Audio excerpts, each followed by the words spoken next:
আমাদের ভিতরে আবেগটা তার কাছে বলতে পেরেছি, তার স্বপ্নগুলি শুনেছি আমরা, তার নেক্সট প্ল্যানগুলি শুনেছি। এটাই দেশ নিয়ে তার ভাবনাটা কেমন আপনাদের সঙ্গে শেয়ার করেছে? তার পার্ট করেছে তো, অনেকগুলি প্ল্যান আছে তার, যেমন আইটি সেক্টর নিয়ে কাজ করবে, সে হচ্ছে ফ্যামিলি কার্ড নিয়ে কাজ করছে, তারপর হচ্ছে কৃষক কার্ড নিয়ে কাজ করছে, তারপর হচ্ছে আমাদের মতো তরুণদের নিয়ে কাজ করার একটা প্ল্যান আছে। তো সব কিছু মিলে তার প্ল্যানগুলি 100%ই খুব ট্রুলি।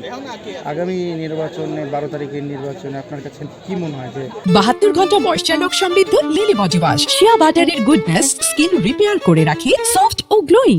তারেক রহমান একটা দলের প্রধান এবং তিনি যদি নির্বাচিত হন তাহলে প্রধানমন্ত্রী হবেন, সেক্ষেত্রে মনে হয় যে দেশ পরিচালনার ক্ষেত্রে ওনার যে সুদূর প্রসারী চিন্তা বা পরিকল্পনা উনি শেয়ার করেছেন, কি মনে হয় যে আসলে এটা সম্ভব?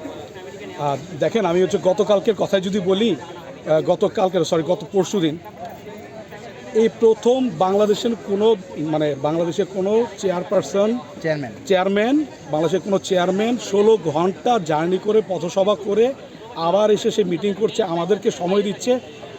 সে যে আগামী দেশ নায়ক হবে আমরা তো তাই চাই।